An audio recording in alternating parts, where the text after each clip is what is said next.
अब देखिए, स्मेल्टिंग के प्रोसेस हमने पिछले वीडियो में समझ लिया था।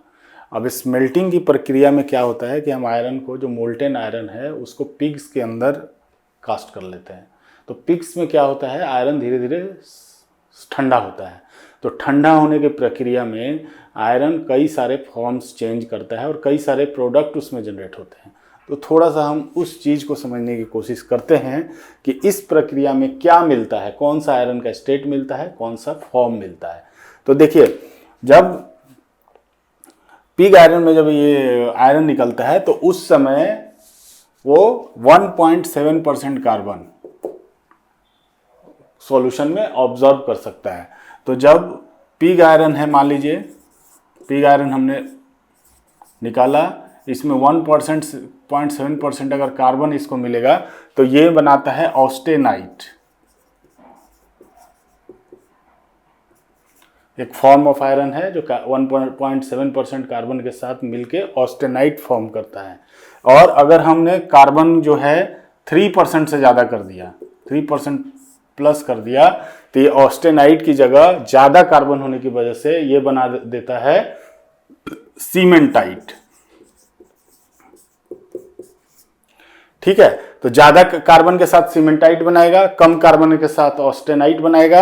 या ऐसा भी हो सकता है कि अगर हमने ज़्यादा दिया तो हमें ऑस्टेनाइट बने, और जो एक्स्ट्रा कार्बन जो हमने दिया है वो क्या हो कि मोल्टेन फॉर्म में प्रेसिपिटेट हो जाए, और उसको हम लोग बोलते हैं ग्रे आयरन, और ग्रेफाइट बोलते हैं इसी को।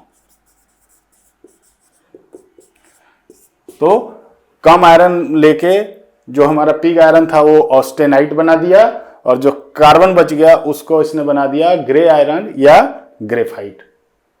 अगला प्रोसेस है ये ऑस्टेनाइट जो है फर्दर अगर कूल होता है, ऑस्टेनाइट फर्दर कूल होता है। ऑस्टेनाइट को फर्दर कूल करेंगे तो ये हमें बन देता है अल्फा फॉर्म ऑफ आयरन। ठीक है, अल्फा आयरन देगा। अल्फा आयरन के साथ साथ ये इसी को हम लोग कहते हैं फेराइट, फेराइट बनाता है, और प्लस परलाइट बनाता है। परलाइट क्या होता है कि ऐसा फॉर्म ऑफ आयरन जो लेयर्स में होता है, अल्टरनेट लेयर ऑफ फेराइट और ऑस्टेनाइट।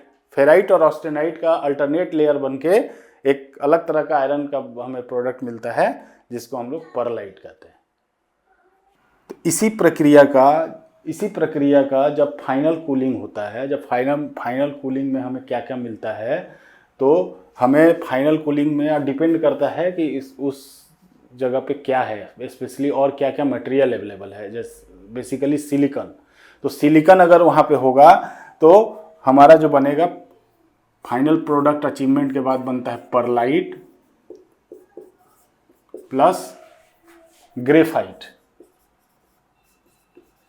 और जब ये बनता है तो इसको हम लोग कहते हैं ग्रे आयरन। ठीक है, या दूसरा बन सकता है परलाइट प्लस सीमेंटाइट। ठीक है, सीमेंटाइट बनेगा तो इसको हम लोग कहते हैं व्हाइट आयरन।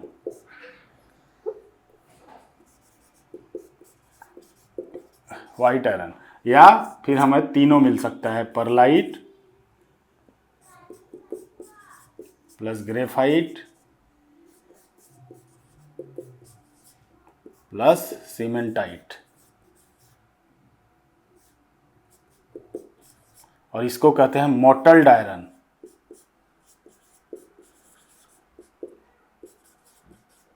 तो पिग आयरन के जो प्रोडक्ट्स हैं ये मिलते हैं हमें। और बेसिकली जो पिग आयरन होता है ये डायरेक्टली कास्टिंग के लिए ठीक नहीं होता है, सूटेबल नहीं होता है ट्रैक कास्टिंग के लिए। तो फिर इसका फर्दर रिफाइनमेंट किया जाता है हमें फाइनल प्रोडक्ट बनाने के लिए। तो ये प्रक्रिया है और ये चीज़ें अचीव होती हैं पिग आयरन में। तो इस वीडियो में इतना ही, मिलते हैं नेक्स्ट वीडियो में।